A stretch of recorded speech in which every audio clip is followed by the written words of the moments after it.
What's up, everybody? Welcome back to another week here on Finding Direction. And this week on the episode, I'm sitting down with Alexa Carlin. And to tell you that there are nuggets sprinkled throughout this entire episode is an absolute understatement. Alexa was dropping golden nuggets this entire podcast. A little bit about her as well.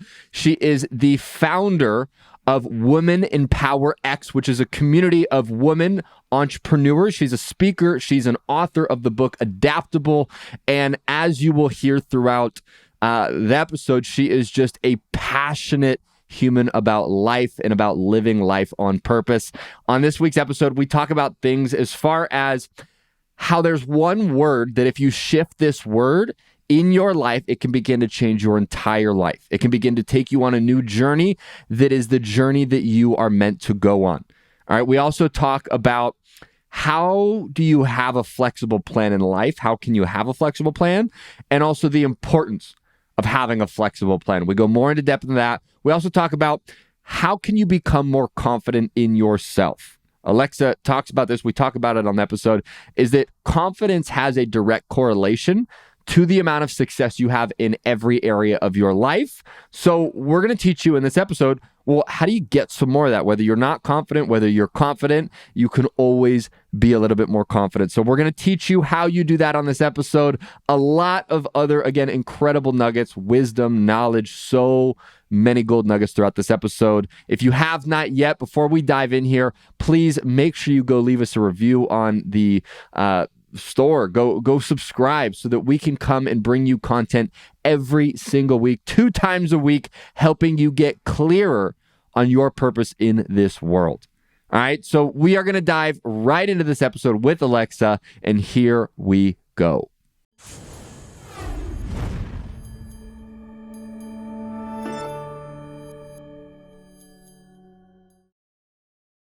Alexa Carlin, welcome to the podcast. I'm pumped for you to be here. Welcome. Thanks for having me. Absolutely. And so as we kick this thing off, kind of the way we usually start the show is I'd love if you could just share with all of our listeners, like, you know, what was life like for little Alexa? Little Alexa. So it was interesting in the sense of I always felt like I was meant to do big things. I always felt like I had this hunger to change the world. But at the same time, I was very shy. I was very timid. Like I never raised my hand in class. My mom was my best friend. I mean, she still is my best friend, but that was a mechanism as I resorted to her when I was too nervous to go make friends. And I definitely was not the leader of anything back before middle school, I would say. So little Alexa. But at the same time, kind of behind the scenes, I started my first business, which I say unofficial business, which was like a dog walking business where I convinced my dad to be like my first client. Let's go. Shout out to Pops.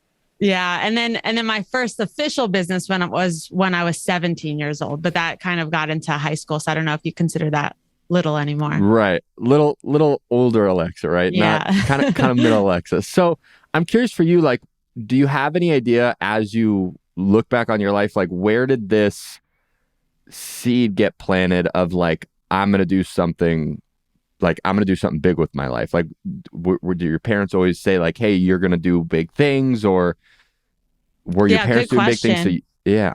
So my dad has always been an entrepreneur, and my parents always wanted to instill confidence in me and always supported my dreams. But really what was such a pivotal realization was when I went to high school. So still talking about kind of when I was younger, still very shy. But one of my friends was running for class president. And she's like, hey, do you want to run with me and run for VP? And I was like, sure, why not? I ended up getting elected, and we get into student government class. And I went to a large high school, 3,000 plus students, and the student government ran the school.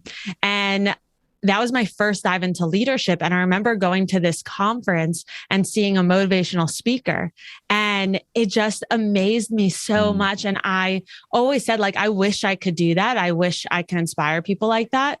But I never had the confidence. But then going into my senior year, my student government advisor saw something in me that I didn't see yet. And she said, you should run for student body president. And there was never a junior student body president. It was always seniors. So this is actually going into my junior year. And I went for it. I ran against two soon to be seniors. And I remember at that moment seeing my name on the piece of paper when it was back before digital. Yeah. And I just felt like, if I can do this, what else can I do? And it was so much bigger than myself. And that was such a pivotal moment, thinking that my dreams, my goals are bigger than my own lacking confidence. Yeah. Why did you say yes? Like, I'm sure as that, she brought that up, part of you went, holy crap, that's extremely scary. And then obviously there was this seed that said, F it, say yes. Or like, what, why would you say yes if, you know what I mean? You're this like shy kid. I was going to run for a class position versus student body. And when I really respected, her opinion, and I was just like, why not? And I just went for it, not really realizing, how tough like the campaign would be. Actually, the seniors ended up, so I was, elected as student body president, first junior. Let's go. And then come graduation time, when these seniors were ready to graduate, some of the seniors wrote a petition against me to not speak at graduation. And it was the person that I won against, the person that was running against me, because it was always, the class president spoke and the student body president gave the welcome keynote. And it was usually a senior. So they were like part of the group. Exactly. And that was such like a big lesson to learn. And I actually wrote my college essay on it. I really don't share this much, but it definitely was kind of the first dive into having like quote unquote haters when you're doing something big, and just that whole process of listening to your intuition. Yeah. Someone once told me hater stands for having anger towards everyone reaching success. I like that. Right. I've never heard that before. Right. So it's like, if you got haters, you're doing something right. And I think one thing that you said there that I want to point out for anybody that's listening to this is like how ridiculously important it is to have people around you that see something in you and that are willing to be that kind of little voice that's like, hey, like, you should go do this thing because like you could do it. You probably don't think you could really do it, but like, I think you could do it. And when you have someone like that, and I've seen this so many times in my life, even in similar situations with like speaking and doing things like that, like to just have someone there that says like, hey, you know what? Like I believe in you and I think you could do this. There's like magic in that. And I think, like you and I, it sounds like we were fortunate enough to have parents that are, hey, go follow your dreams, go do this. And I think for some people, they don't have that. But I think if you're listening to this, make sure that you're having someone in your life that can be the person that's like, yo, come on, like you got some of that sauce in you. You got some of that, like, you know what I mean? That magic stuff. You got to step into it. And you can find that person so many places now. Like, even if you don't specifically know them, right? Listening to podcasts, reading books, or like being part of communities is really impactful. And actually, in my new book, Adaptable, I have a chapter about basically this topic of saying yes. And then even though when you don't feel ready. Yeah. And going off like this idea of finding people that see something in you before you maybe see it in yourself. I was trying out for flag football freshman year when like everyone did it. And it was like the thing that everybody did in my school, where there was so many people. There was a freshman team, a junior varsity team, and a varsity team. So I never played football before, but I was like, all my friends were trying out. So I went, and the third day was scrimmage, and the coach chose me to play defensive back. And so I'm standing there ready, like to see what the quarterback does. And quarterback throws the ball. I jump up, realizing like I could jump pretty high. I intercept the ball and I turn around and ran the wrong way. And it was so embarrassing. Oh my goodness. Like my flags got pulled. I went home crying and I was so upset. And then the next day when they put, who made the team, I didn't see my name on the freshman list. didn't see my name on the junior varsity team. And a lot of my friends made that freshman team. And I was just so upset. And then I saw my name on the varsity team, like roster. And I was like, what? This has to be a mistake. I was the only freshman on this list. And what ended up happening was the coach kept on saying, who's the girl that ran the wrong way? Wow. And the thing is, like, it's really easy to teach someone to run the right way. Just like in business, in life, it's really easy to teach strategy. But what's not easy is to learn how to show up even when you're not ready, or to find the courage to jump high, even if you're going to make a mistake. And that's such a pivotal thing to know that if you mess up, if you're surrounded by the right people, they're going to help, you see your potential inside. Yeah. Damn. That's massive gold nugget, right? It's like, it really is. It's kind of this sense of like, when you have something you want to do with your life, rather than saying, I'm going to do this, I'm going to build this in secrecy and then like go release it to the world. Let's say if you're an entrepreneur, or even if you're trying to figure out your life, it's like, why not let people in on like, hey, like I'm really driven to create this thing in my life, whether it's this career I want to create or it's this business I want to create. Like, if you're willing to show up when you're not ready, not only are people going to respect that, but now you might have more people that go, oh my God, Alexa, look at her. She's doing this thing. I actually have a friend that could help her with this. And so it's like, I think it's seen as such a disadvantage to say like, hey, I'm in the valley right now. Like I'm not at the peak. People see it as a disadvantage, but it's almost an advantage because then you're going to have people that recognize you, that respect you, and that also, once they respect you, they want to try to help you get there. Oh, definitely. And I've grown my entire business and brand and found my direction really from being vulnerable. I mean, I thought it was my lifelong dream to work in fashion. And my first business at 17 was designing jewelry for an LA-based fashion company, always with a mission to make a difference. So was donating proceeds to help build schools in Africa. And so that led me to getting my first internship in New York City. And because they were working with the company, saw, this college student. And so I got this internship opportunity. And that summer, I started a blog that was really focused on helping young women and girls gain confidence. Because again, I needed confidence. I knew I wasn't the only one that needed confidence. And that journey led me to working with some top influential people like Mark Cuban, Steve Madden, Rebecca Minkoff, Shaq, Mark Jacobs, and nice. Seeing the power of putting yourself out there.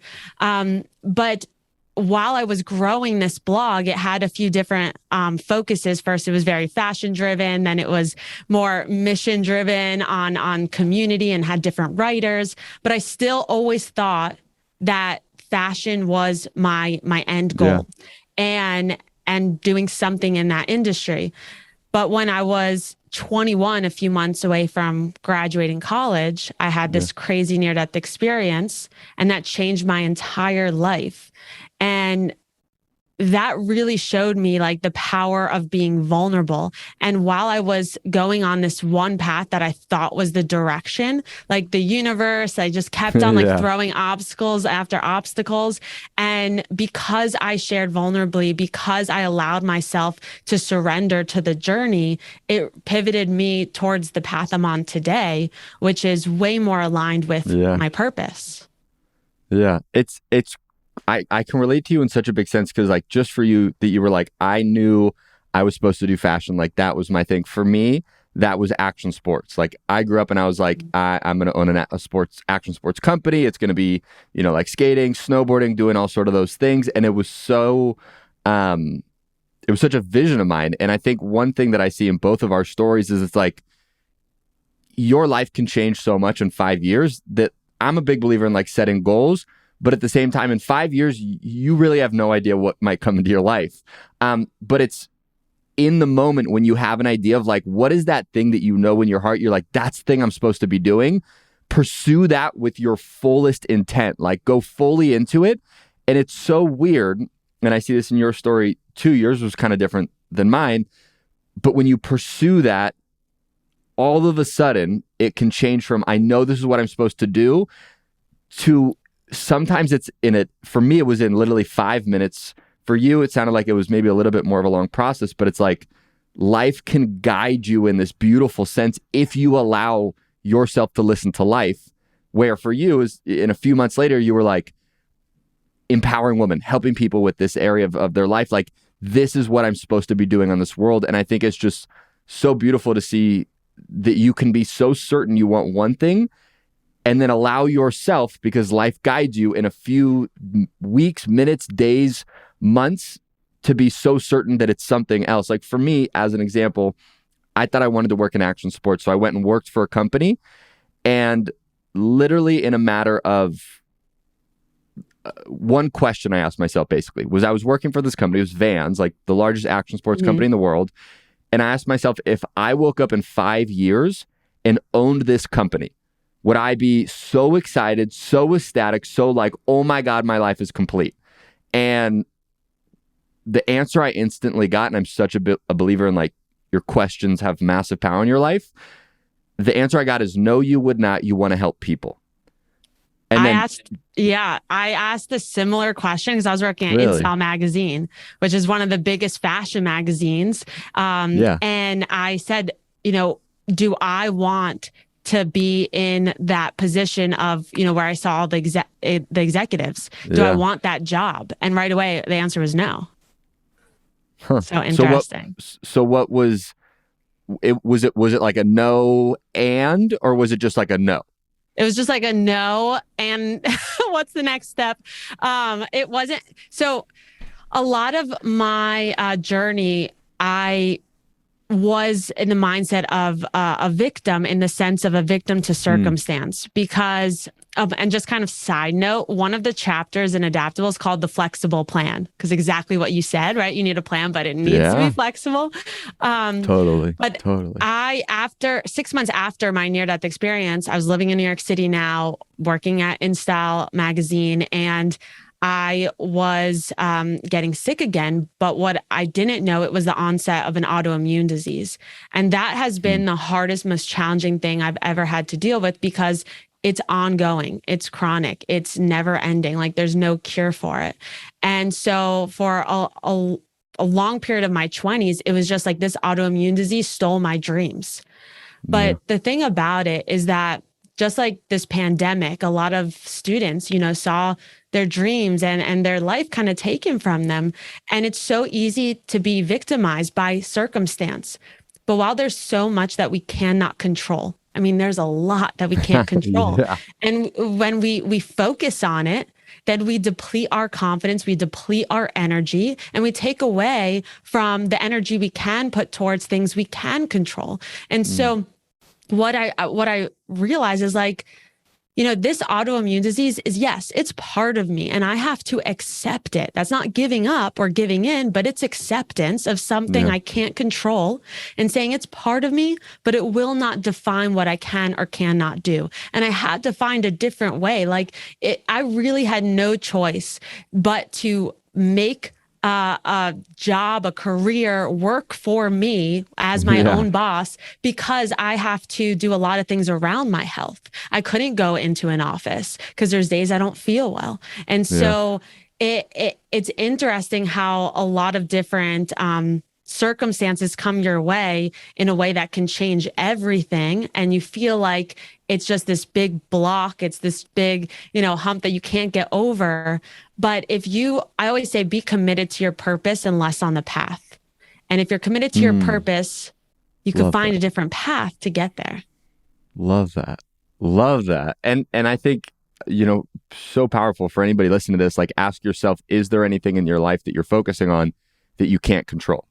Right? Because it's so true. When you focus on the thing you can't control, it's draining, it's demotivating, it's depressing. I mean, it's everything negative, right? There's nothing good, nothing good about it. You're like, this sucks, and this sucks some more. So it's like, if you're listening to this and you're going, well, maybe this thing happened to me because of COVID, or maybe I'm not happy with my job, or like whatever it is. Are there things that you're focusing on that you can't control, and how can you focus on things that you can control? And so let's say we kind of look at your life through that lens. let's step back on this part of your story. You realize, okay, I can't control the autoimmune disease. It's part of my life. I gotta shape this sort of like basically business that's going to support me being able to do what I want to do because I have this part of my life that I can't control, but I still have a lot of things I want to do with my life. So for you, what did kind of like steps 1, 2, 3 look like as you realized, okay, I can control some things and let me go take action on that? Because clearly you've taken not just a little bit of action on it, you went and took massive freaking action on it. Yeah. And a lot of people don't realize, like, I started my business, Women Empower X, like while I was really sick. I wasn't healthy. It wasn't like I waited until I got there. And that's, I guess, the first step is that I got so sick and tired of waiting for something to change, to do the things I wanted to do, to be the person I wanted to be. And after 8 months goes by, a year goes by, 2 years goes by, you realize like, this is my new reality. And I always say you must not wait for your life to change. You must change your own life. Go ahead. And quick question, just so you give people a little perspective, because I've done my research on you and I know, like you said, you're about to graduate in this traumatic near-death experience. Can you fill people in a little bit on that just to give them some perspective? Because it was crazy what you went through. And then I just want to give people a little bit more perspective before we go into this next path. Because it was intense what you went through. So a few months before graduating college, I wasn't feeling well, and out of nowhere, a bacteria got into my bloodstream and started killing all of my organs, and my body went into septic shock. And I was induced into a medical coma, given a 1% chance to live. And I was in a coma for 6 days, in the ICU for 10. And this changed my entire life, from the things that I witnessed, perceived, visualized in the coma and in the ICU to then, like I mentioned, 6 months later with this autoimmune disease. Yeah. So here I am now with trying to get through dealing with post-traumatic stress, and now figuring out how to live with this autoimmune where I couldn't eat anything. I couldn't digest anything. I mean, there was 8 months I couldn't even walk my dog out of my apartment. I was very, very sick. And I remember I kept on asking why this happened to me. Like, why did this have to happen to me? Why can't I just have my near-death experience, that be in my past, I have a cool story, and that's it, right? But now I have to live with this illness that really does affect me. I mean, even days I'm in remission, I'm still affected by it. There's an overarching fear I always live with because it's unpredictable. And I remember one day I just changed one word in this one sentence, and I said, why did this happen for me versus to me? And I think that was such a pivotal moment because it led me on a journey of what I like to call curiosity. Because while I was trying to like really heal myself, both mentally and physically, every book I read, every seminar I went to, every New York Times bestselling author I saw speak, and they were all amazing, but all of them spoke with a very similar pattern. They spoke on what they went through in their past, what they did to overcome it, and here's how people in the audience can do it as well. And if I'm trying to overcome my, past struggles, that could be transformational for me. But here I am sitting in the audience thinking I'm never going to be able to overcome this. And so when people would say, just have hope, I was like, where is the hope when there's no light at the end of the tunnel? And so what I did was, it was very easy to give up. It really was. It was like nothing was working. I went to a million different doctors, Eastern, Western, integrative, holistic, everything under the sun. But at this time, I decided to exchange hope for curiosity. And I became so curious to what may happen if I don't give up, if I try one more thing, if I wake up one more day. And that's the same for anyone listening to this. Like, if you are trying to land a big sponsorship or land a big interview or get your dream career, and you pitch yourself and you get rejection after rejection after rejection, it's like that curiosity really leads me to be so resilient, because I am a true believer that it only takes one person, one decision, one podcast, one book, one mentor that can completely change your life for the better. But you have to be brave enough and resilient enough to go and discover that one. And so that mindset really helped me through my darkest days to keep on going when it was so easy to give up. Yeah. Yeah. I love how you said change your hope to curiosity. I feel like curiosity is one of the just like most beautiful things. You know what I mean? It's like, obviously sometimes you get too curious and people go, you shouldn't be asking that question or whatever. But someone also told me, and I think if you could partner this with curiosity, it's like ask for forgiveness, not permission. Right. And if you have a genuine authenticity with your curiosity, like if you're curious and you're doing it with like a bad intention, obviously we know where karma is going to come and life will teach you a lesson to get you back on track. But it's like, if you have this genuine, like if you got a good heart, which I think most people do, and especially if they're listening to this, got a good heart. It's like, if you have a good heart and you allow curiosity just to guide you, every time, at least I've applied curiosity to my life, and I still every single day try to, I mean, obviously here on the podcast, I'm asking you about your life. But it's like curiosity always leads you to such a beautiful place. And it's also kind of like we were talking about, like the flexible plan. It leads you to a place where sometimes you don't know that you're going to go, but it's exactly where you were meant to be. I so believe that. And yeah, it all comes down to your intention around things. But I truly believe that things happen for a reason. I mean, I have to believe that in order to come to terms, right, with everything. But when you really surrender to the journey, and that does not mean you just sit back and do nothing. That means you work hard, right? You work hard, you give it your all, you dream big, you take action on those dreams, but then you surrender. And the key to that is it's allowing what's meant to be to come in. Because when you resist, there's going to be more suffering. And that's what I was experiencing while I was living in New York City and thinking since I was 10 years old that I wanted to live in New York, work in fashion. And now it's like, I don't know if this is the right dream for me. And I was trying to force my old dreams or my old perception of my life into this new part of me. And that's where the suffering. So true. Yeah. That's so, I just, as you're saying that, I'm thinking of my own life, and it's like, I'll bring up the action sports thing again. Like I had done something for a few years that took me away from action sports, and I tried to go back to it. And then one day it was like, no, you're a different person. You're a different version of you. You have a new purpose in this world. Kind of like you were saying, follow the purpose, not the path.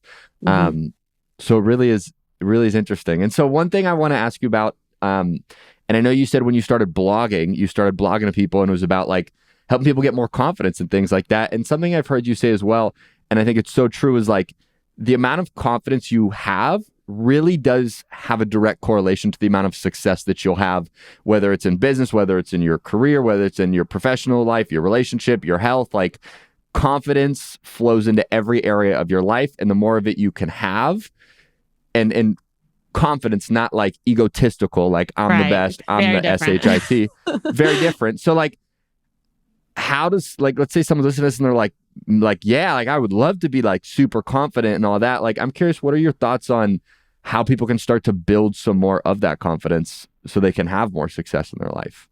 I definitely believe that is true, that confidence is imperative to success.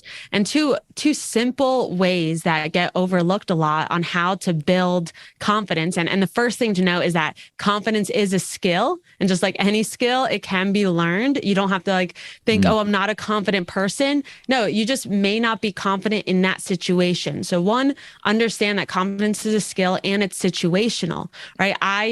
I'm not going to be confident if you throw me on a soccer field, and also it's very different than self-love, right? I'm still going to love myself on that soccer field and believe in myself, but I'm not going to be confident as like I am when people just throw me on a stage. I've spoken more, right? So that's two things that you need to understand as like the foundation. And then repetition and knowledge breeds confidence. So if you want to be more confident when you're interviewing or when you're speaking or networking, like do more of it. The more you do it, the more confident you'll become. And then knowledge. I mean, when when I was starting my business, I was going and pitching these large convention centers to try to give me, like, let me book out one of their biggest, like 30,000 Yeah. square foot ballrooms. And it's very intimidating. It's very nerve wracking. But the more knowledge I had about the industry, about what we wanted to create, about the people I was wanting to work with, the more confident I became. And so knowledge really is so powerful. And the more knowledge you have around your passion, the industry, whatever you're pursuing, then naturally you're going to be able to speak up and have more confidence. Yeah. Yeah. It's like once you start learning so much about it, there's a part of your soul that's like, all right, I need to go do this thing. Right.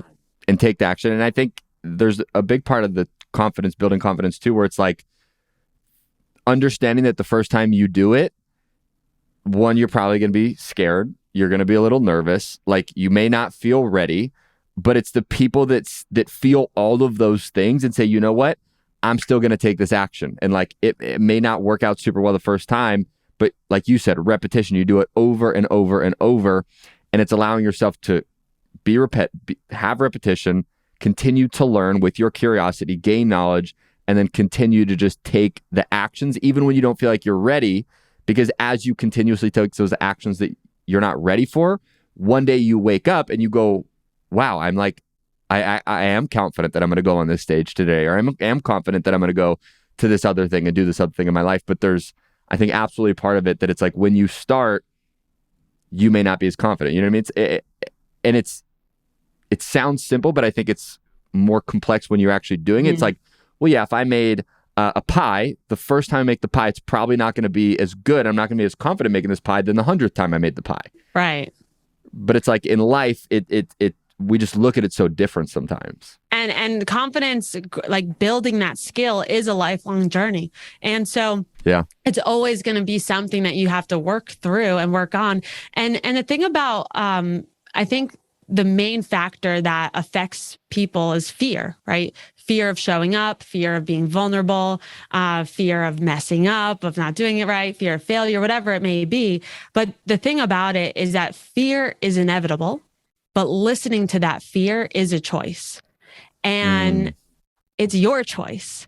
So I am not a big fan of like the quotes of around being fearless, because if anything, I think that I'm a very fearful leader. I feel fear all the time. And I shifted my perspective of fear itself and seeing that if I'm afraid, that means I care about it. And if I care about it, then I'm going to be that much more impactful. And I think the world really needs people who care about others, about what they're doing, about the change they want to make in the world. And so you have to, you see that fear, you feel that fear, but you have to do it in spite of the fear itself. But don't let that feeling make you think that you're not ready, because everybody has it. Yeah. And I think something people need to like put on repeat is that last part you said, where it's like, if you have fear, that means that you care about it. And it's like, for anybody listening to this, ask yourself, like, what's one thing right now that you're kind of scared to do? And it's like, just acknowledging for a second that you go, I'm afraid to do X, Y, Z, whatever it is. Just acknowledging yourself and being like, wow, that means that this is something I actually really care about. And like, and then allow yourself to take a step from that place rather than I'm scared. What if it goes wrong? It's like, well, no, I'm only scared because I really genuinely care about this thing. And then as you take the step, it's going to be a little bit easier. But I just hope people hear that 2, 3, 4 times, that it's like all the fear is saying to you is, hey, this is something you scare about. You care about, you're scared about it. You're scared about that it might not work the way you want. But acknowledging that it almost is telling you that like you're looking in the right place. You're looking in the right direction. Because if you didn't care about it, it's probably...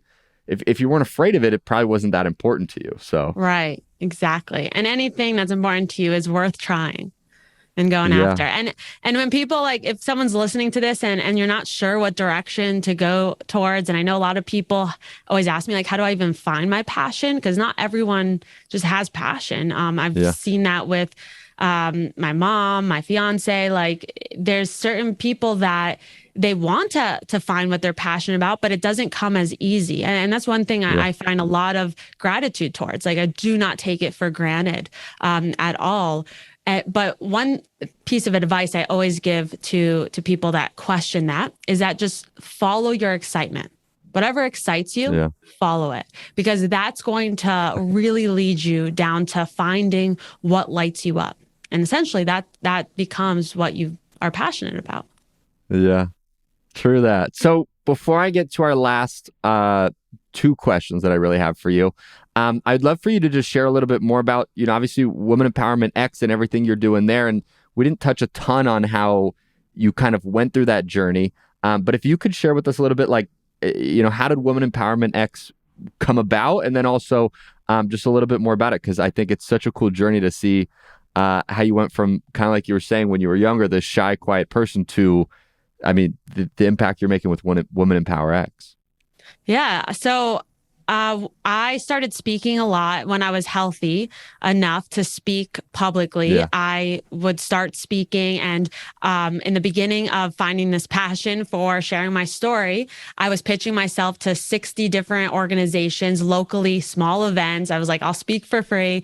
And no one gave me a chance. And I received 60 notes of rejection or just no response. And for a long time, I let that sit with me until that passion was so much inside of me, like that dream, that goal, or that feeling like I had to share my story. And I had this thought, like, why am I putting my dreams in some stranger's hands? Like, don't ever put your dreams in the hands of a stranger. And so when no one would give me an opportunity to speak and no one gave me a stage, I created my own.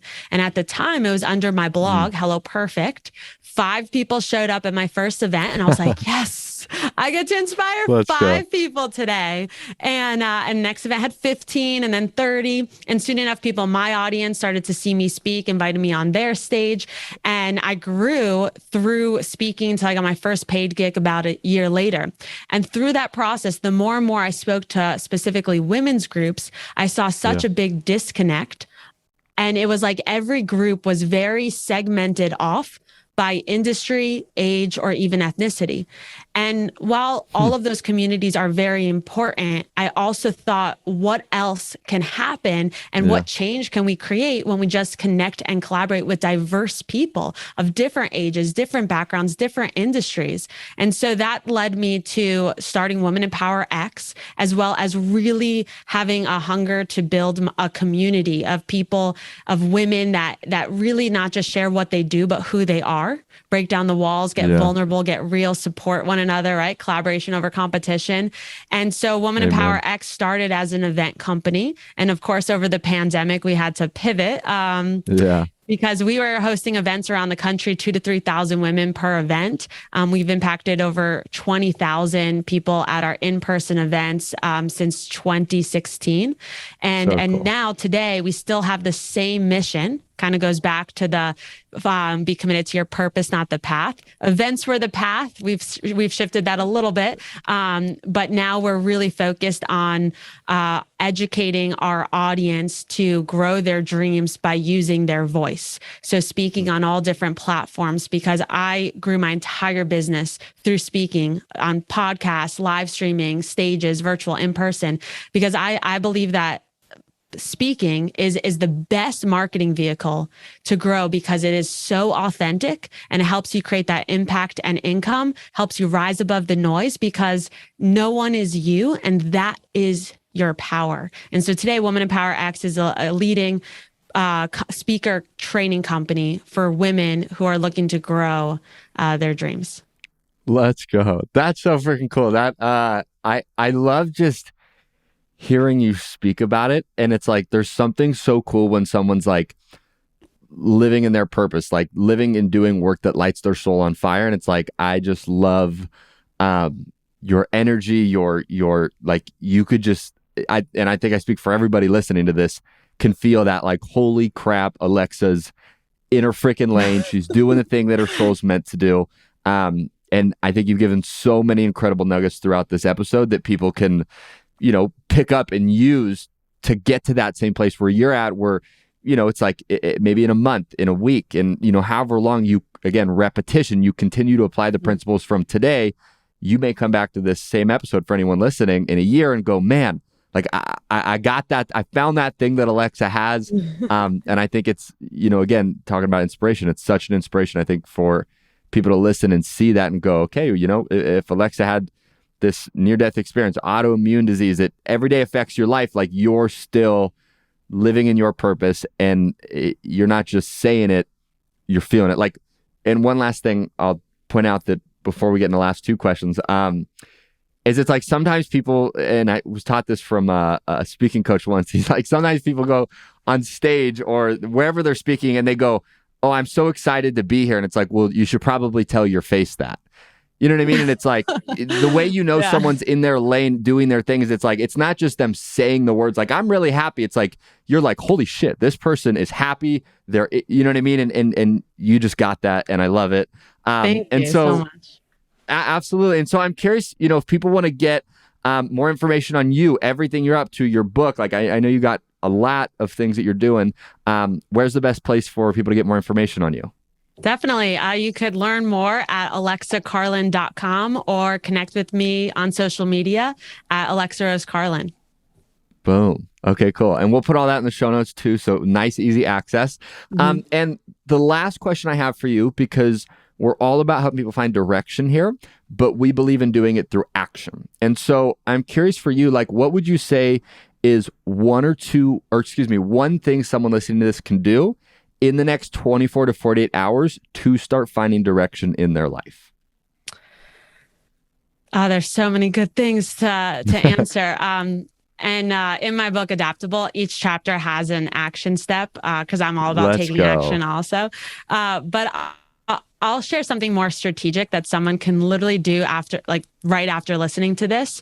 You take out a piece of paper, notebook, journal, and you write on top of it my non-negotiables when it comes to my dreams. And you're going to write a list, maybe top 10 of your things that are a must have when it comes to your dreams, your career, your business, your brand, whatever you're working towards. And I did this over the pandemic when I was trying to figure out how to shift my business. And I was like, oh my gosh, we can't do events. I can't be speaking in person. And what I realized is that when I wrote this non-negotiable list, speaking in person or events was not on it, but using my voice to impact people was on it. Empowering women, focused on diversity and inclusion, right? All of that, having freedom in my life, like all of that was on this non-negotiable list. And what that is going to help you do, it's going to help you separate the nice to haves versus the must haves, which is going to help really help you discover more about what you are passionate about and the life and career that you want to create for yourself. Love it. Love it. Well, Alexa, thank you so much for that powerful exercise. I think as people do that too, allow yourself to write in a place of no limitations, right? So you say, what's non-negotiable? Write that list and don't allow your brain to go, well, you can't do that, or that's not, you know what I mean? Like something I know you share with people is it's like you can achieve or do anything that your brain can process or can think about. And so it's like, as you write those non-negotiables, just allow yourself to write it in a sense of, I can achieve this. And so, Alexa, I want to thank you one more time for being here. You've shared so many golden nuggets. I think everybody should listen to this 2, 3, 4 times and just continue to get all the wisdom that you've shared with us. So thank you so much for being here. And we really appreciate you. Yeah, thank you so much. This was a great conversation. Awesome.